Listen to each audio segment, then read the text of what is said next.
Welcome back to Living Local. Hearing loss means more than just losing our ability to hear, but there is a silver lining. And here to help us learn more is Taylor Parker, Senior Regional Director for Concept by Iowa Hearing, which is also this segment's sponsor.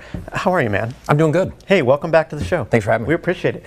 So how much of what we don't hear in spoken conversations is associated with the risk of dementia? Because, I mean, there's a lot going on there. There is. You can increase the risk up to 91%. So Wow. It's not like it's one of these, 5, 10%. It's 91, up to 91%. And, understanding how hearing works, that our ears conduct the sound. Right. Our cochlea is what gathers it, sends it to the brain. The brain is what processes all that information.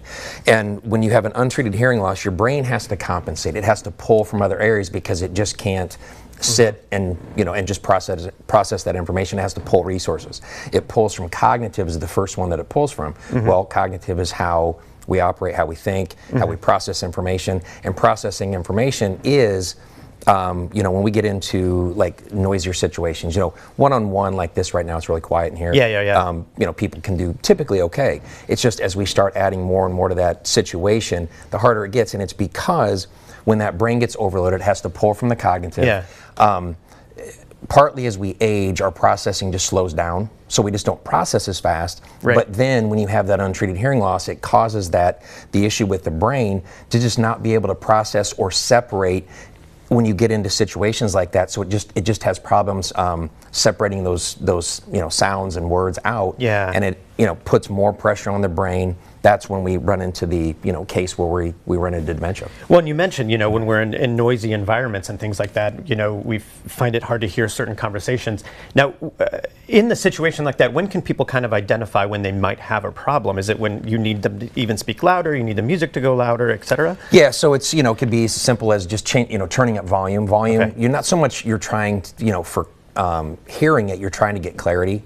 Right. Asking people to repeat. If you find yourself in noisier situations where you struggle, you want to pull to a quieter area instead of being like in the middle. Those are pretty good signs that you've got something going on. Yeah, and so how important is it that we recognize, speech and noise hearing loss early? Because how much of an impact does that have on the onset of dementia? The fact that all this is connected is wild to me. Yeah. So if you can talk a little bit about that. Yeah, well, it's always think about our body. Our body is all one. And when we talk about diabetes and we talk about all the different things, part of it has to do with blood flow, and it has to do with processing information. Our brain is what basically does everything for us in a given day. It's no different than hearing. Hearing isn't one of these things we can just pop off, sit over here and say, oh, when I'm older, like when I'm 80, I can treat my hearing loss. It's not how it works. It's because everything is working together continually that the brain has to be able to process all the things in our body.